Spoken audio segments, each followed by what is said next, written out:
Hi friends, എജുപ്ലസ് learning ക്ലാസ്സസിൻ്റെ പുതിയൊരു വീഡിയോയിലേക്ക് എല്ലാവർക്കും സ്വാഗതം. ഇന്നത്തെ ക്ലാസ്സിൽ നമ്മൾ നോക്കാൻ പോകുന്നത് കറണ്ട് അഫയേഴ്സുമായി ബന്ധപ്പെട്ടുകൊണ്ടുള്ള ചോദ്യങ്ങളാണ്. 2025 മാർച്ച് ഏപ്രിൽ മാസങ്ങളിലെ കറണ്ട് അഫയേഴ്സാണ് നോക്കാൻ പോകുന്നത്. നമുക്ക് നോക്കാം. ആദ്യത്തെ ചോദ്യം: അയൽക്കൂട്ട അംഗങ്ങൾക്ക് ഇൻഷുറൻസ് പരിരക്ഷയൊരുക്കുന്ന കുടുംബശ്രീ പദ്ധതി ഏതാണ്? അയൽക്കൂട്ട അംഗങ്ങൾക്ക് ഇൻഷുറൻസ് പരിരക്ഷയൊരുക്കുന്ന കുടുംബശ്രീയുടെ പദ്ധതിയാണ് ജീവൻ ദീപം ഒരുമ. ജീവൻ ദീപം ഒരുമ. ഇത് കേരള സംസ്ഥാന ഇൻഷുറൻസ് വകുപ്പും കുടുംബശ്രീയും ലൈഫ് ഇൻഷുറൻസ് കോർപ്പറേഷൻ ഓഫ് ഇന്ത്യയും സംയുക്തമായി നടപ്പിലാക്കുന്ന പദ്ധതിയാണ്.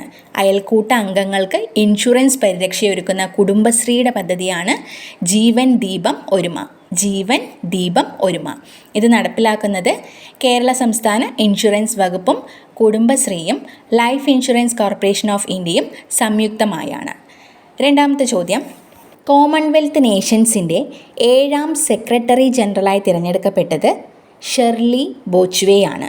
കോമൺവെൽത്ത് നേഷൻസ് എന്ന് പറയുന്നത് ബ്രിട്ടീഷുകാർ ഒരു കാലത്ത് കോളനിയായി നിലനിർത്തിയിരുന്ന രാജ്യങ്ങളുടെ ഒരു കൂട്ടായ്മയാണ്. ആ കോമൺവെൽത്ത് നേഷൻസിൻ്റെ 7ാമത്തെ സെക്രട്ടറി ജനറലായി തിരഞ്ഞെടുക്കപ്പെട്ട വ്യക്തിയാണ് ആഫ്രിക്കൻ വനിതയായിട്ടുള്ള ഷെർലി ബോച്ച്വേ. ഷെർലി ബോച്ച്വേ. ഈ പദവിയിലേക്ക് എത്തുന്ന ആഫ്രിക്കൻ വനിതയാണ് ഷെർലി ബോച്ച്വേ. ഗാന സ്വദേശിയാണ് ഷെർലി. അടുത്തത്: മികച്ച ക്ഷയരോഗ നിവാരണ പ്രവർത്തനങ്ങൾക്കുള്ള ദേശീയ പുരസ്കാരം ലഭിച്ച സംസ്ഥാനം ഏതാണ്? മികച്ച ക്ഷയരോഗ നിവാരണ പ്രവർത്തനങ്ങൾക്കുള്ള ദേശീയ പുരസ്കാരം ലഭിച്ച സംസ്ഥാനമാണ് കേരളം. കേരളത്തിനാണ് മികച്ച ക്ഷയരോഗ നിവാരണ പ്രവർത്തനങ്ങൾക്കുള്ള ദേശീയ പുരസ്കാരം ലഭിച്ചിട്ടുള്ളത്. അടുത്തത്: പ്രധാനമന്ത്രി നരേന്ദ്രമോദിയുടെ പ്രൈവറ്റ് സെക്രട്ടറിയായി നിയമിതയായത് ആരാണ്? നിധി തിവാരിയാണ്. നിധി തിവാരി. 2014 ബാച്ചിലെ IFS ഉദ്യോഗസ്ഥയാണ് നിധി തിവാരി. പ്രധാനമന്ത്രി നരേന്ദ്രമോദിയുടെ പ്രൈവറ്റ് സെക്രട്ടറിയായി നിയമിതയായത് നിധി തിവാരിയാണ്. മയാമി ഓപ്പൺ കിരീടം നേടിയത് യാക്കൂബ് മെൻസിക് ആണ്. യാക്കൂബ് മെൻസിക്. ചെക്ക് റിപ്പബ്ലിക് താരമാണ് യാക്കൂബ് മെൻസിക്. മയാമി ഓപ്പൺ കിരീടം നേടിയ വ്യക്തിയാണ് യാക്കൂബ് മെൻസിക്. സെർബിയയുടെ നൊവാക് ജോക്കോവിച്ചിനെയാണ് തോൽപ്പിച്ചത്.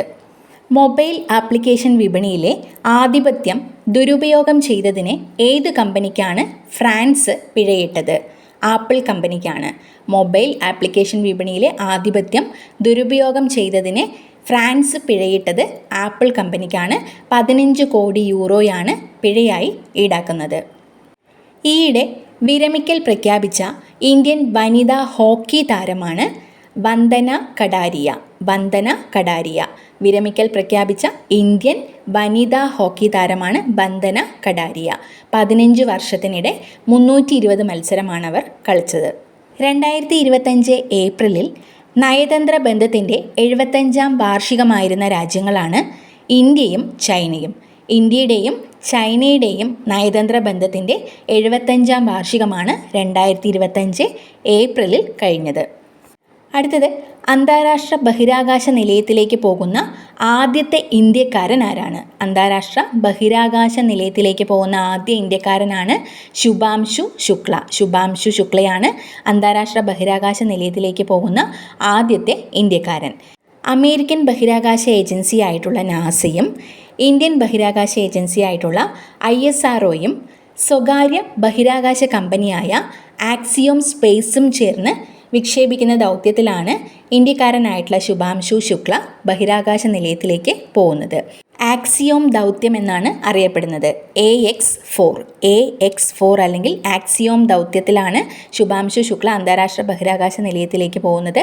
അമേരിക്കൻ ബഹിരാകാശ ഏജൻസി ആയിട്ടുള്ള നാസയും ഇന്ത്യൻ ബഹിരാകാശ ഏജൻസിയായ ISROയും സ്വകാര്യ ബഹിരാകാശ കമ്പനിയായിട്ടുള്ള ആക്സിയോം സ്പേസും ചേർന്ന് വിക്ഷേപിക്കുന്ന ദൗത്യത്തിൻ്റെ പേരാണ് AX4. ആക്സിയോം ദൗത്യത്തിൻ്റെ പേരാണ് AX4. അടുത്തത്: RBIയുടെ ഡെപ്യൂട്ടി ഗവർണറായി നിയമിതയായത് പൂനം ഗുപ്തയാണ്. പൂനം ഗുപ്ത. RBI അല്ലെങ്കിൽ റിസർവ് ബാങ്ക് ഓഫ് ഇന്ത്യയുടെ ഡെപ്യൂട്ടി ഗവർണറായി നിയമിതയായ വ്യക്തിയാണ് Poonam Gupta. National council of applied economics റിസർച്ചിൻ്റെ ഡയറക്ടർ ജനറലായിരുന്നു Poonam Gupta. National council of applied economic research director ജനറലായിരുന്നു പൂനം ഗുപ്ത. അവരാണ് RBI ഡെപ്യൂട്ടി ഗവർണറായി നിയമിതയായത്. US സെനറ്റിൽ ട്രംപിൻ്റെ നയങ്ങളെ വിമർശിച്ച് ഏറ്റവും ദൈർഘ്യമേറിയ പ്രസംഗം നടത്തിയ വ്യക്തിയാണ് കോറി ബുക്കർ. US സെനറ്റിൽ ട്രംപിൻ്റെ നയങ്ങളെ വിമർശിച്ചുകൊണ്ട് ഏറ്റവും ദൈർഘ്യമേറിയ പ്രസംഗം നടത്തിയ വ്യക്തിയാണ് കോറി ബുക്കർ. 25 മണിക്കൂറും 5 മിനിറ്റുമാണ് അദ്ദേഹം പ്രസംഗിച്ചത്. ഇന്ത്യക്ക് US ഏർപ്പെടുത്തിയ പകരച്ചുങ്കം എത്രയാണ്? 26%. ഇന്ത്യയുടെ മേൽ US ഏർപ്പെടുത്തിയിട്ടുള്ള പകരച്ചുങ്കം 26%. അമേരിക്കയിൽ നിന്നും ഇറക്കുമതി ചെയ്യുന്ന ഉൽപ്പന്നങ്ങൾക്ക് ഉയർന്ന തീരുവ ചുമത്തിയിട്ടുള്ള 60ഓളം രാജ്യങ്ങൾക്കാണ് പകരച്ചുങ്കം പ്രഖ്യാപിച്ചിട്ടുള്ളത്. ഇന്ത്യക്ക് 26%, ചൈനയ്ക്ക് 34%, US ഏർപ്പെടുത്തിയിട്ടുള്ളത്. കേന്ദ്ര കായിക മന്ത്രാലയം ഏർപ്പെടുത്തിയ 2022-23 നാഷണൽ യൂത്ത് അവാർഡ് നേടിയ വ്യക്തി ജോവാന ജുവലാണ്. കേന്ദ്ര കായിക മന്ത്രാലയം ഏർപ്പെടുത്തിയിട്ടുള്ള 2022-23 നാഷണൽ യൂത്ത് അവാർഡ് നേടിയ വ്യക്തിയാണ് ജോവാന ജുവൽ. ആർത്തവ ആരോഗ്യം, ആർത്തവ ശുചിത്വം എന്നിവയെക്കുറിച്ച് സ്ത്രീകളിൽ അവബോധമുണ്ടാക്കാൻ വേണ്ടി നടത്തിയിട്ടുള്ള പ്രവർത്തനങ്ങൾക്കാണ് അവർക്ക് അവാർഡ് ലഭിച്ചിട്ടുള്ളത്. പാർലമെൻറ്റ് പാസാക്കിയ വഖഫ് ഭേദഗതി ബില്ലിൽ എത്ര ഭേദഗതികളാണ് ഉൾപ്പെടുത്തിയിരിക്കുന്നത്? ഈയിടെ പാർലമെൻറ്റ് പാസാക്കിയിട്ടുള്ള വഖഫ് ഭേദഗതി ബില്ലിൽ 14 ഭേദഗതികളാണ് ഉൾപ്പെടുത്തിയിട്ടുള്ളത്. സംയുക്ത പാർലമെൻ്ററി സമിതി നിർദ്ദേശിച്ചിട്ടുള്ള 14 ഭേദഗതികളാണ് വഖഫ് ഭേദഗതി ബില്ലിൽ ഉൾപ്പെടുത്തിയിട്ടുള്ളത്. അടുത്തത് 2024 മാതൃഭൂമി സാഹിത്യ പുരസ്കാരം നേടിയത് സാറ ജോസഫാണ്. 2024 മാതൃഭൂമി സാഹിത്യ പുരസ്കാര ജേതാവാണ് സാറ ജോസഫ്. മാതൃഭൂമി സാഹിത്യ പുരസ്കാരത്തിന് 3 ലക്ഷം രൂപയും പ്രശസ്തി പത്രവും ശില്പവും അടങ്ങുന്ന പുരസ്കാരമാണ്. കപ്പൽ വരുമ്പോൾ ലംബമായി ഉയരുന്ന രാജ്യത്തെ ആദ്യ പാലം നിലവിൽ വന്നത് പാമ്പൻ പാലം, രാമേശ്വരത്ത് പാമ്പൻ പാലത്തിലാണ്. കപ്പൽ വരുമ്പോൾ ലംബമായി ഉയരുന്ന രാജ്യത്തെ ആദ്യ പാലം എന്ന് ചോദിച്ചാലും രാജ്യത്തെ ആദ്യത്തെ വെർട്ടിക്കൽ കടൽപ്പാലമാണ് പാമ്പൻ പാലം. ഇത് സ്ഥിതി ചെയ്യുന്നത് രാമേശ്വരത്താണ്. ഇതിൻ്റെ നീളം 2.08 കിലോമീറ്ററാണ്. 2.08 കിലോമീറ്റർ നീളമാണ്. സമുദ്രനിരപ്പിൽ നിന്നും 22 മീറ്റർ ഉയരത്തിലാണ് ഈ പാലം സ്ഥിതി ചെയ്യുന്നത്. ശ്രീലങ്കയുടെ പരമോന്നത ബഹുമതിയാണ് മിത്രവിഭൂഷണ. ശ്രീലങ്കയുടെ പരമോന്നത ബഹുമതിയായിട്ടുള്ള മിത്രവിഭൂഷണ പുരസ്കാരത്തിന് അർഹനായത് പ്രധാനമന്ത്രി നരേന്ദ്രമോദിയാണ്. ശ്രീലങ്കയുടെ പരമോന്നത ബഹുമതിയായ മിത്രവിഭൂഷണ പുരസ്കാരം നേടിയ വ്യക്തിയാണ് പ്രധാനമന്ത്രി നരേന്ദ്രമോദി. ഇത്രയും ചോദ്യങ്ങളാണ് ഈ ഒരു ക്ലാസ്സിൽ ഉൾപ്പെടുത്തിയിട്ടുള്ളത്. ഈ ഒരു ക്ലാസ് നിങ്ങൾക്ക് യൂസ്ഫുൾ ആയെന്ന് കരുതുന്നു. യൂസ്ഫുൾ ആയെങ്കിൽ മറ്റുള്ളവർക്ക് കൂടെ ഒന്ന് ഷെയർ ചെയ്ത് കൊടുക്കുക. അതോടൊപ്പം വീഡിയോ ലൈക്ക് ചെയ്യാനും ചാനൽ സബ്സ്ക്രൈബ് ചെയ്യാനും മറക്കരുത്. നിങ്ങളുടെ അഭിപ്രായങ്ങൾ കമൻറ്റിലൂടെ അറിയിക്കുക. നമുക്ക് മറ്റൊരു ക്ലാസ്സുമായി കാണാം. താങ്ക്